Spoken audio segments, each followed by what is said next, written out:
Governor, I would be remiss if I didn't ask if you had any sort of comments on this recent spike in COVID cases. I know some states are talking about rolling back their reopening plans. For that discussion come up at all in your office? Yeah, sure, absolutely. We're watching that very closely. I have a briefing tonight with the health department, and we'll be doing we'll be kind of getting together with our team and getting more in the weeds on the information. But the facts that I do know, we're 63 days into our safely reopening plan, 63 days in. So we knew we were going to have a little bit of a bump and a spike in the numbers. And I think we had 438 new cases today. One data point that I like to remind people is we're the 28th most populated state in the nation. So 28th most populated state. Arkansas is the 34th most populated state, so a little bit behind us population-wise. They had 697 cases today. So we're right in line. We're actually lower than most other states. We have actually the 10th fewest cases per capita in the nation and the second fewest cases per capita of any state over 2 million people. So Oklahomans have continued to do a really, really good job, on COVID and on our response to it. Also, the thing that I just believe in transparency, giving Oklahomans all the data, and that's why we've won a lot of awards by our transparency from the healthcare department. But one thing that is important for us to all, some data points I like Oklahomans to know: 47% of our cases since we started reopening, so for the last 63 days, 47% of our new cases have all been 35 years and younger. Okay, that was 3,949 cases. We had 2 deaths in that population. That was 0.05% on the under 35 group. 47% of our cases, and the death was 0.05%. 70% of our cases were all under the age of 50. 70% of the cases under 50 since we started reopening, and we've had 6 deaths out of, that was 5,900 cases, so that's a 0.1%. 13% of the cases were 65 and over. And so that is the most vulnerable population. That's what we've said from the very beginning. We have to continue to protect our most vulnerable. We have to be smart about this with washing our hands, continuing with social distancing, making sure that we're smart. We work from home. The most vulnerable population are really the most at risk. But we have COVID in the U.S. It's still in Oklahoma.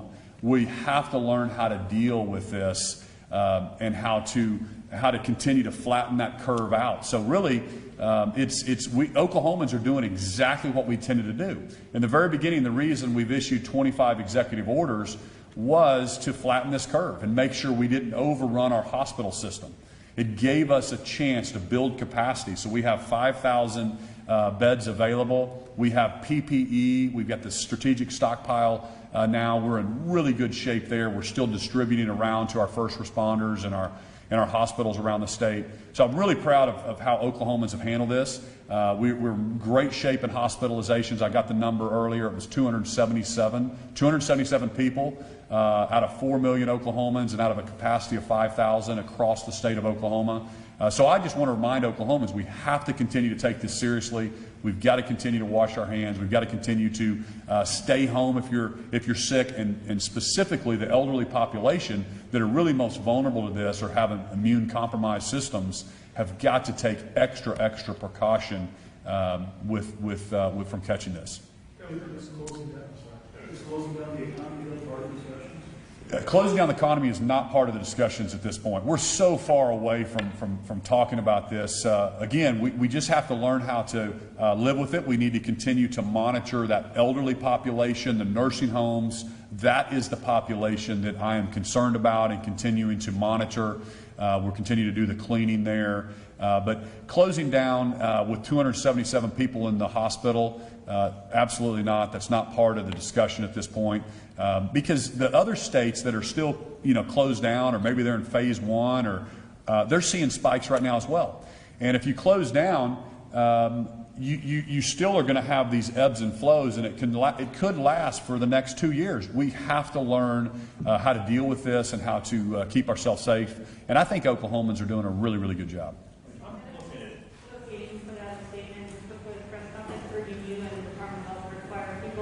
I didn't hear the first part of that. I'm sorry. The State Medical Association that represents doctors and physicians put out a statement right when your press conference started urging you and the Department of Health to require mask use in public and businesses. What is your response to that?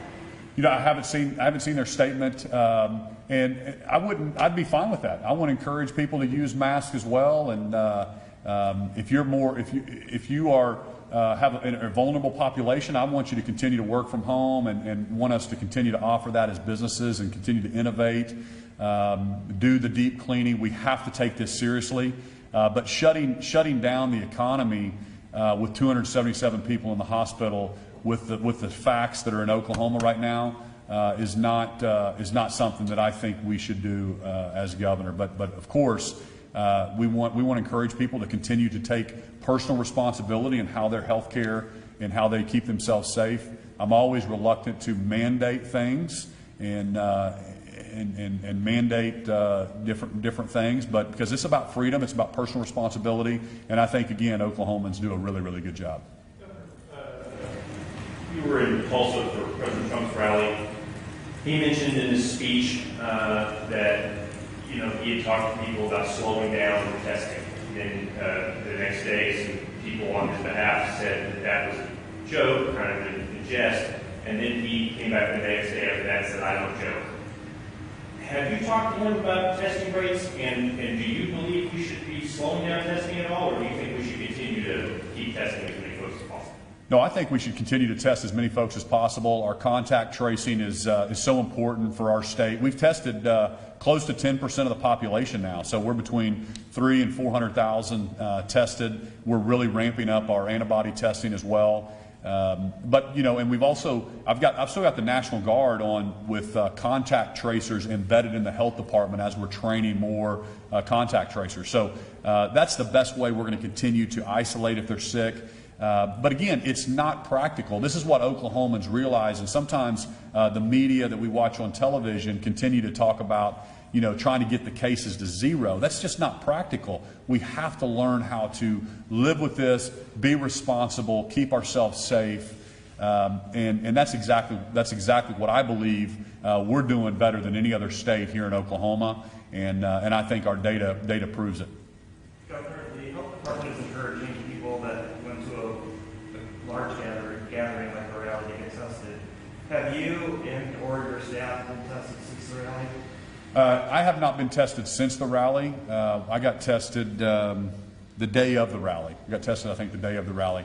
But yeah, we constantly, I think we're going to have some testing done here at the office tomorrow. We've got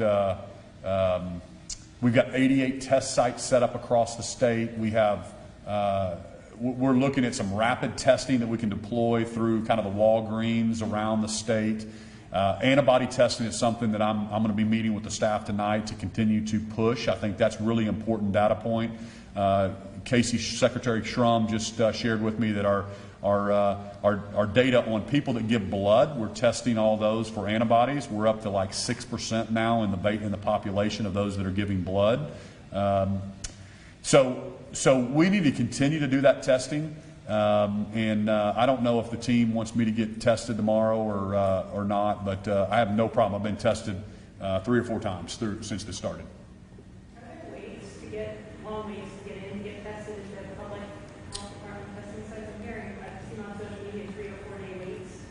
Really? That's something I have. I was just wondering if that was. I have not heard there's any waits at all. Remember, you can call 211, Oklahomans that are listed. We want everybody to get tested. I think yesterday we tested close to 7,000 Oklahomans, and we're continuing to do that all across our providers, our hospitals. We're leaving our 88 mobile sites up. You can call 211 and find a location closest to you. There's also the company that was hired at the Trump rally to do the testing there said they can do 20,000 a day. So we're thinking about bringing that into OU and OSU to continue to test the students when they come back. So we believe testing is really important. I'm going to continue to push that. And we want any Oklahoman that wants to get tested, we want them to get tested. Thanks, everybody. Thank you. Thank you.